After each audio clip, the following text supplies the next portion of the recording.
Hello class, welcome back. I'm Miss Haley. Have you ever been to a party before and they had balloons? What do you think happens at the end of the party when they're trying to get rid of them? Oh, you think they pop? Yep. So I think someone goes around usually and pops them. What do they pop them with though? What do you pop a balloon with? You think something sharp? Probably. What's an example of something sharp? Okay, so scissors, a pin, what else? A needle, something sharp. Yep. So what if I told you that you can poke through this balloon without even popping it? Do you think that could even happen? Well, let's try and see.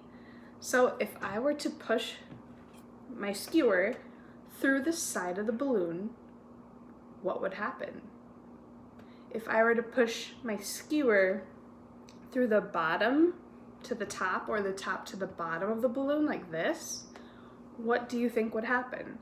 So right now we're going to be making hypotheses about what we think would happen. So you would be having two hypotheses. The first one is what would happen if it was pushed to the side. Do you think it would pop? Or the second one would be, what do you think would happen if it was pushed through the top and the bottom? Would that pop or would that not pop? Okay, so I'm going to give you a minute to write that down and think about it.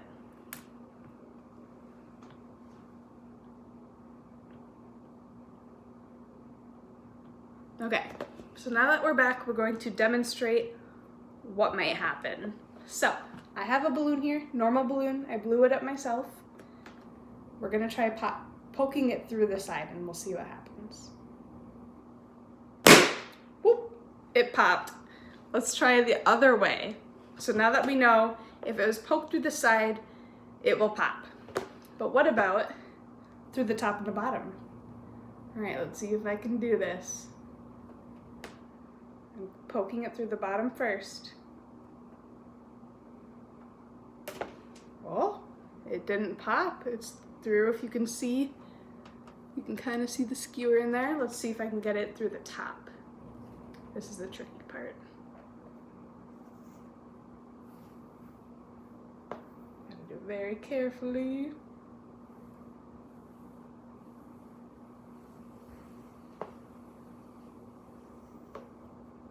You can see it poking at the top. You can also hear the air escaping through the bottom hole.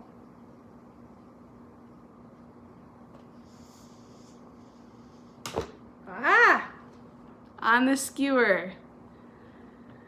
So we found out that when we poke it through the bottom or the top, you are able to get the skewer all the way through. So because we know that, why do you think that I was able to get the skewer through this way, but not through the sides? Let's take a minute and think about that. Okay, so I hear some ideas that maybe we think that the balloon on the sides the latex part is so stretched out that it makes it thinner, which makes it easier to pop.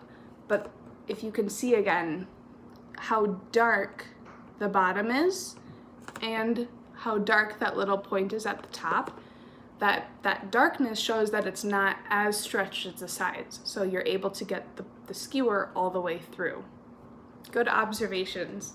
So, just to check to see that we are understanding this experiment and what occurred, we are going to do a short little exit slip where you answer 3 questions just describing what happened to the balloon with the skewer through the side, through the bottom, and what we think might have happened through that, and then why we think that it popped and it didn't.